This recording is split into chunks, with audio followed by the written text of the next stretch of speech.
இது தாங்க தொடப்பம்.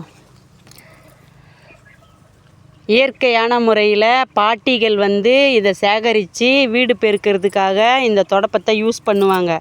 இப்போ டைல்ஸ் எல்லாம் வந்ததுனால நின்றுக்கிட்டே பெருக்கிற வசதி போல் ஈச்சந்தொடப்பம் கிடைக்குது.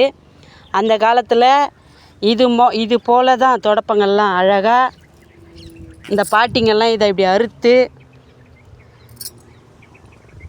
இப்படி இருக்கும் அழகாக. இது ஒன்று ஒன்றா சேகரித்து இதில் ஊவாமுள்ளுன்னு சொல்லுவாங்க. அந்த தொடப்பத்தில் இருக்கும், குத்திக்கும் அது உடம்புலலாம். அதையெல்லாம் கல் வச்சு தேய்ச்சி எடுத்துட்டு தட்டிட்டு அதுக்கப்புறம் வீடு பெருக்கிறதுக்கு யூஸ் பண்ணுவாங்க. இயற்கையாகவே நம்மளுக்கு எல்லாமே கடவுள் கொடுத்துருக்காரு.